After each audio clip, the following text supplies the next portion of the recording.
And if there isn't another original version and this is the edited version, it could make it difficult for it to be admissible in court. Absolutely. And that completely changes the complexion of this prosecution. Yep. CNN broke the internet with shocking footage of Diddy attacking Cassie in a hotel hallway. But what if what we all saw wasn't the real story? Diddy's legal team just dropped a bombshell claim that CNN not only edited the surveillance video, but completely destroyed the original footage. With a May trial approaching and prosecutors eager to use this video against him, we need to ask, is Diddy actually being framed by manipulated evidence? The video that shocked everyone who saw it might not be showing us what really happened. Diddy's legal dream team just dropped a bombshell that has everyone questioning what they thought they knew about that infamous hotel hallway footage. What if one of the country's biggest news networks actually manipulated evidence in a federal case? That's exactly what Diddy's lawyers are claiming happened. In a shocking joint letter filed with the court, Diddy's defense team and federal prosecutors revealed something that sounds straight out of a Hollywood thriller. They claim CNN purchased the only existing copy of the Intercontinental Hotel surveillance footage showing the 2016 altercation between Diddy and Cassie. But here's where things get wild. Instead of preserving this crucial evidence, Diddy's team alleges CNN made significant alterations before completely destroying the original video. This wasn't just some minor touch-up either. According to the explosive filing, CNN allegedly covered up timestamps, rearranged the sequence of events, and most disturbingly, sped up the footage to make Diddy's actions appear more violent and aggressive than they actually were. It's like watching someone turn real-life footage into an action movie with post-production tricks.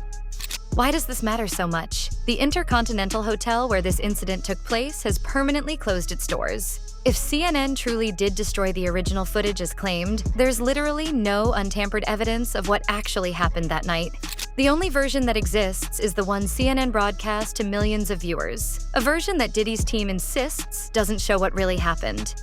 The million-dollar question hanging over all of this: why would CNN risk destroying evidence in an active federal investigation they were actively reporting on? It's an unprecedented allegation against a major news network that prides itself on journalistic integrity. The risk of tampering with evidence connected to such a high-profile federal case seems astronomically high for any reputable news organization. Diddy's legal team didn't mince words in their filing, directly challenging what millions of viewers believed they saw when CNN aired the footage. They explicitly stated that the CNN videos do not fairly and accurately depict the events in question, throwing doubt on what many considered damning visual proof of Diddy's behavior. What makes this particularly significant is that while Diddy isn't being prosecuted for the hotel incident itself, the statute of limitations for that assault expired years ago, prosecutors desperately want to use this video in his upcoming trial.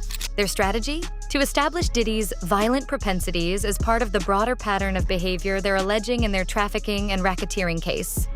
If the video is thrown out, prosecutors lose a powerful visual tool that could sway the jury's perception of Diddy's character and alleged pattern of behavior. Without it, they'll need to rely much more heavily on witness testimony and other evidence to paint the picture they're trying to present. The specific alterations outlined in the legal filing paint a disturbing picture of deliberate manipulation, covering timestamps that would establish the exact timeline, changing the sequence of events to potentially alter the narrative of what occurred, and speeding up footage to make actions appear faster and more violent than they actually were in real time. These alleged manipulations might have convinced the court of public opinion, but the actual courtroom follows a much stricter playbook. The legal system's invisible shield against doctored evidence might be the unexpected lifeline that saves Diddy from drowning in this scandal. What millions watched in horror on their screens could be completely barred from the actual trial. And it all comes down to a fundamental legal principle that's been protecting defendants for centuries. When it comes to video evidence, the justice system doesn't mess around. Judges across America enforce strict standards that would make Hollywood directors sweat. They demand authenticity above all else. Raw, unedited footage that hasn't been touched by anyone with an agenda. It's a principle as old as the legal system itself. Evidence must be pristine to be trusted. The legal standard for admissibility isn't some minor technicality. It's the backbone of fair trials. For video evidence to make it past a judge's critical eye, it must fairly and accurately represent exactly what happened. Not what someone thinks happened. Not what looks more dramatic. What actually happened. This standard becomes nearly impossible to meet when the original recording no longer exists. Think about it like this. If someone showed you a photo of a beach sunset but admitted they'd increased the saturation, removed some clouds, and added a flock of birds, would you trust it as an accurate representation of that moment? Neither would a judge.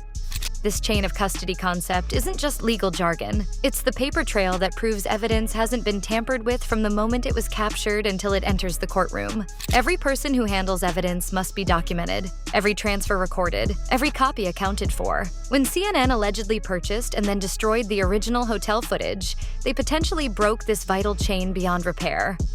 Diddy's defense team isn't just throwing random claims around, they're strategically positioning for a critical legal maneuver that could change everything. By filing a motion to exclude the CNN video from the upcoming May trial, they're aiming straight at the prosecution's jugular. Without this visual proof of Diddy's alleged violent tendencies, the government's narrative becomes significantly harder to sell to a jury.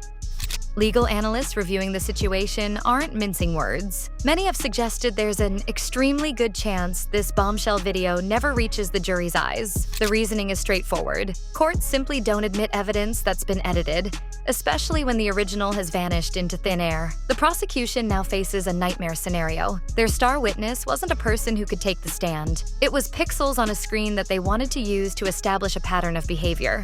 Without this visual evidence, they'll need to rely more heavily on testimony and other forms of proof to paint Diddy as the villain in their story.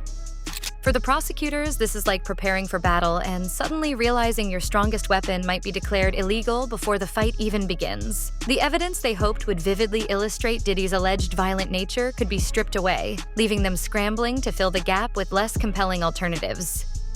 Just when Diddy thought his legal strategy might be working, Cassie's attorney Douglas Wigdor stepped into the ring swinging hard. As Diddy's team scrambles to discredit the damning hotel footage, Cassie's camp isn't just disagreeing. They're calling the manipulation claims exactly what they believe them to be, a desperate attempt to escape accountability. Wigdor didn't mince words when responding to Diddy's allegations about the altered video.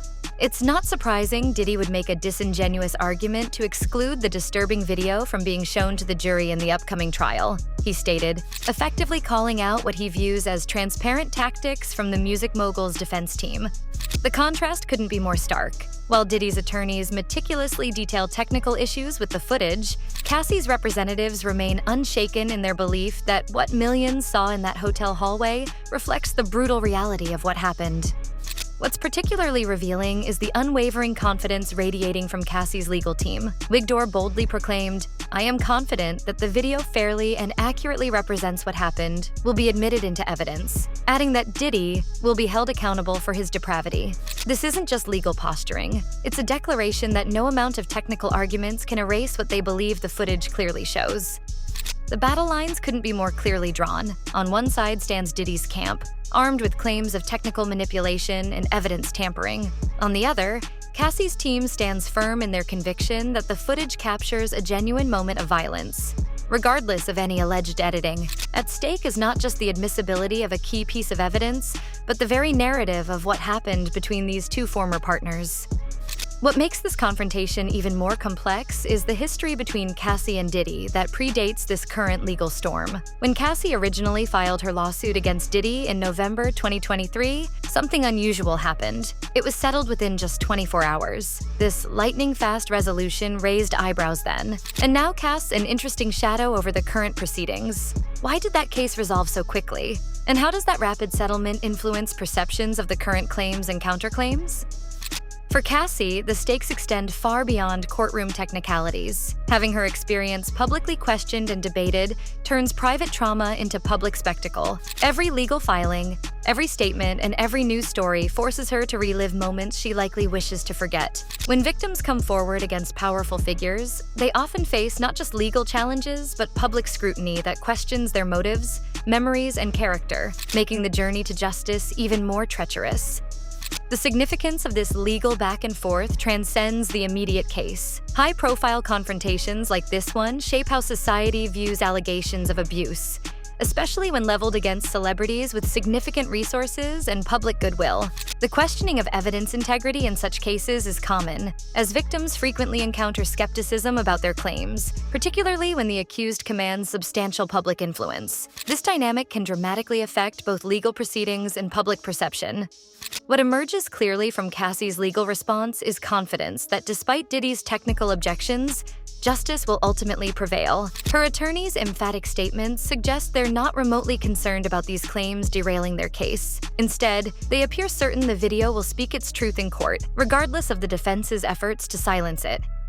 The countdown to Diddy's day of reckoning is officially on. May 2025. Mark your calendars, because that's when the music mogul will face the most serious charges of his life. We're talking racketeering conspiracy and sex trafficking by force, fraud, or coercion, but the trial might not go the way prosecutors hope.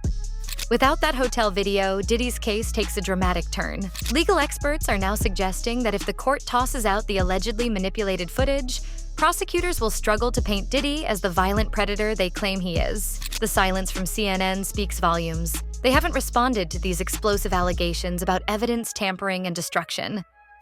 The stakes couldn't be higher. If Diddy's team succeeds in getting this video thrown out, the entire narrative changes. Beyond one man's fate, this case exposes the fragile nature of truth in our digital age, where even video evidence, once considered ironclad proof, can be called into question. In the court of public opinion, Diddy has already been convicted, but in a court of law, that's a different story entirely.